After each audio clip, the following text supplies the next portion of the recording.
Hey guys, and welcome to Wrestling Days. So something happened a few weeks ago that was quite historic and monumental, but it largely fell underneath the radar, and that was WWE's trip to India. It's the first time they've been there for 13 years. They put on 2 live shows at the Indira Gandhi indoor stadium. This attracted over 20,000 fans across the 2 nights. And was a fantastic success. Some of the clips that I've seen really show how passionate the fans over in India are for WWE and for the art of wrestling itself. The relationship between WWE and India is a very interesting one, and that is exactly what I want to explore in today's video. So, notable wrestlers. Well, India's got a fantastic history of wrestling, mainly at competition and Olympic level. Some of the notable wrestlers include Yugeshwar Dutt, who was the bronze medal 60 kg freestyle champion at London 2012. As well as that, there's Sushil Kumar, who is the current silver medal 66 kg freestyle champion. And also, he won bronze for that in Beijing 2008, making him the first Indian to actually win back-to-back Olympic medals for an individual sport. And finally, how do we not talk about the Great Gamma, regarded to be the greatest Pilawani wrestler of all time. From the 1920s through to the 1960s, a close to 50-year career, the Great Gamma was undefeated, many of his matches going well over 2 hours in length, and is still to this day regarded as an icon over in India. But let's talk about WWE Indian wrestlers, and the first name that comes to mind is Jinder Mahal. Jinder Mahal was the manager of the Great Khali. He was also a member of 3MB, along with Heath Slater and Drew McIntyre, and he also got to the semi-final of the tournament to crown the first ever NXT champion. Unfortunately, he fell to the person that eventually went on to win that title, that man being Seth Rollins. And then probably the most famous Indian wrestler of all time, the Great Khali.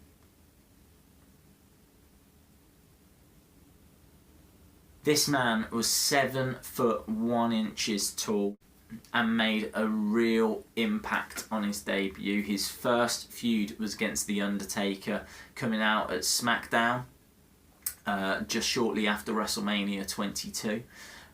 He also helped introduce the Punjabi prison match, ironically not competing in the first match because he wasn't medically cleared. That saw Undertaker go up against the Big Show, but he did compete in the second match against Batista, which unfortunately he lost. But he was a World Heavyweight Champion. India has had a WWE World Heavyweight Champion, and he held that title for 61 days as well. Unfortunately, as his career progressed, he slipped more into the mid-card and turned into more of a comedy role, becoming the Punjabi Playboy. And in 2014, actually parted ways with WWE. But there's no doubt in the impact that the Great Khali had between the mid to late 2000s. Next up is Tiger Jeet Singh, who was a famous bodybuilder.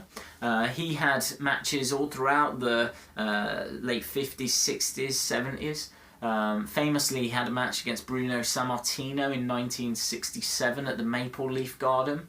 But he worked all the way up until the Attitude Era, and was actually seen alongside his son being Tiger Ali Singh. Now, Tiger Ali Singh was the second person to win the Kuwait Cup. Tiger Ali Singh was actually born in Canada, but obviously had roots in India and was billed as being from India. But unfortunately, the moment that is most famous with Tiger Ali Singh is the debut of Kurt Angle. Tiger Ali Singh actually paid Kurt Angle money to wipe his nose on the American flag. And it's worth remembering that Kurt Angle is a US Olympian, a legitimate US Olympian. He was also a face at the time, and this was a US company performing in front of a US crowd in the US. So the turn came and Angle didn't wipe his nose on the US flag. Instead, he wiped his nose on the Indian flag. Really disrespectful, borderline unforgivable. And even though this happened in the late 90s, there's still been talk about it nearly 20 years later. And the WWE actually issued an apology to the Indian people for that incident. But fast forward to just a few weeks ago, and the two shows that the WWE put on really shows as to where the relationship is now. 20,000 fans coming out to watch the current WWE roster and the current WWE product.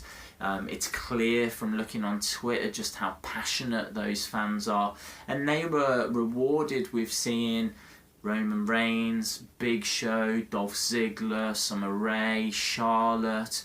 They didn't hold back on that top tier talent.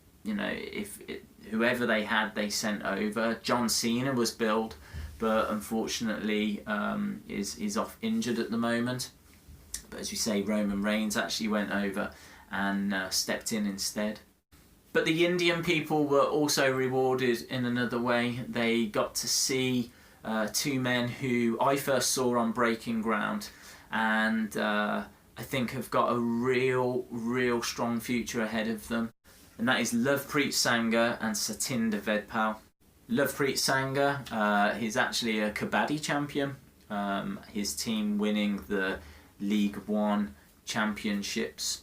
And Satinder Vedpal is a two-time Kushti heavyweight champion. Kushti being a form of grappling. So both of them come in from a contact background. And from what I've seen of their work in the ring, it's very crisp, it's very grapple based. But I think that with training down in NXT, and we know how fantastic that is, I think that they could really bring something different to the current WWE product. So why is this historic? Why does this mean so much?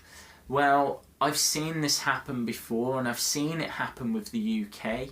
In the late 80s, when Sky Sports came along, it gave WWE a platform to show off their product on a weekly basis to the UK public. This ultimately led to SummerSlam 1992, one of the major pay-per-views, one of the big four being the Royal Rumble, WrestleMania, SummerSlam and Survivor Series. One of those big four pay-per-views happening at Wembley Stadium in front of 80,000 fans. And the headline for that was Davey Boy Smith, the British Bulldog, going up against Bret the Hitman Hart for the Intercontinental Championship. That's where it built towards for the UK market, a pay-per-view at Wembley Stadium with a national hero in the main event. Not only that, winning the main event. I can see something similar happening with India. I can see the WWE doing a network special over there, or even a pay-per-view if they can get the times to work out right with the American market. Make no mistake about it, the Indian market is the second biggest market to WWE, just after the US. I believe the UK maybe falls in just a very close third. But with the two emerging NXT stars, I think that you've got ready-made main eventers there. In fact, they were both competing recently. I think they were both in individual matches, and they took on Jason Jordan and Chad Gable. maybe not two names that everybody would know, certainly if you've not watched NXT, but I can tell you two of the hottest names in wrestling right now. So with the right training and with the right development, I think we could see in a few years' time a network special or an Indian pay-per-view, and that would be fantastic. Look at the recent Beast in the East network special. That had such a different flavour to it. Just before like the NXT Championship match, the presentation of the flowers and the streamers that were coming into the ring, it was all very Asian, it was all very Eastern, it was all very traditional, and it was all very different, and it made for fantastic viewing because it's not something we see. I think an Indian network special is a must, and I would urge WWE to really continue to build on this foundation and this relationship that it has with India, so that we can see where it develops to. I think the future is very, very bright, and I really do hope that the Indian fans get to see more live WWE action soon. So as always, thanks a lot for watching. Don't forget you can follow me at Wrestling Days UK for all the latest news, my thoughts and videos, and I will see you again next time. Alvida.